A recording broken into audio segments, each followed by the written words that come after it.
নমস্কাৰ বন্ধু বান্ধৱীসকল, all tips 2.0 MG YouTube চেনেললৈ আপোনালোকক পুনৰ স্বাগতম জনাইছোঁ। বন্ধুসকল, আজিৰ ভিডিঅ'টোত মই হেপাহিল লিভাৰ টনিক চিৰাপৰ বিষয়ে আলোচনা কৰিম।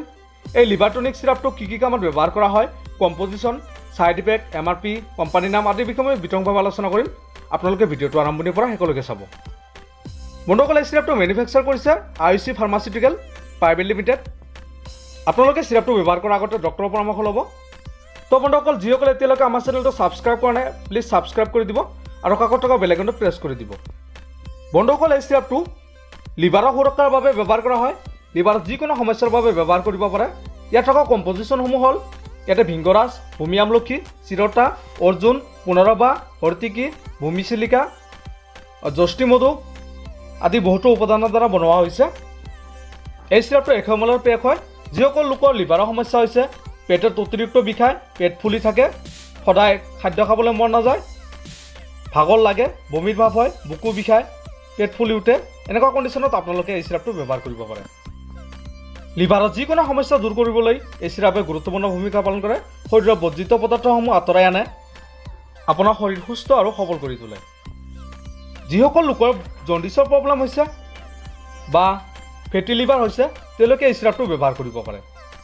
যিসকল লোকৰ লিভাৰ ফেইল, ফেটি লিভাৰ এনেকুৱা ধৰণৰ কণ্ডিশ্যন হৈছে, তেন্তে আপোনালোকে এই চিৰাপটো ব্যৱহাৰ কৰাৰ আগতে ডক্টৰৰ পৰামৰ্শ ল'ব। ডক্টৰৰ পৰামৰ্শ লৈহে আপোনালোকে এই চিৰাপটো ব্যৱহাৰ কৰিব। লিভাৰৰ ভিতৰত হোৱা সৰু সৰু সমস্যা যেনেকৈ লিভাৰৰ ভিতৰত হোৱা ইনফেকশ্যন আদি দূৰ কৰাৰ কাৰণে এই হেপাহিল চিৰাপটো গুৰুত্বপূৰ্ণ ভূমিকা পালন কৰে। যিসকল লোকৰ পাচন শক্তি বা হজম শক্তি কম হয়, তেওঁলোকে এই চিৰাপটো ব্যৱহাৰ কৰিব পাৰে। যদি কোনো লোকৰ খাদ্য খোৱাৰ পিছত চেহেৰাটো আগৰ নিচিনা হৈ যায়, শৰীৰত আহাৰে কোনো কাম নকৰে, তেন্তে এই হেপাহিল লিভাৰ টনিকটো ব্যৱহাৰ কৰাৰ পিছত আপোনাৰ এনেকুৱা সমস্যাসমূহ দূৰ হ'ব। বন্ধুসকল, যিকোনো ধৰণৰ মেডিচিন লোৱাৰ আগতে আপোনালোকে ডক্টৰৰ পৰামৰ্শ ল'ব। ডক্টৰৰ পৰামৰ্শ নহয়কৈ আপোনালোকে কোনো ধৰণৰ মেডিচিন ব্যৱহাৰ নকৰিব। তো বন্ধুসকল, এই চিৰাপটো ল'ৰা ছোৱালীৰ বাবে 5 ml দিনত দুবাৰকৈ অথবা খোৱাৰ আগতে ব্যৱহাৰ কৰিব। আৰু এডাল বা বয়সীয়াল লোকে 10 ml মুঠ দুবাৰ আপোনালোকে খোৱাৰ আগতে ব্যৱহাৰ কৰিব।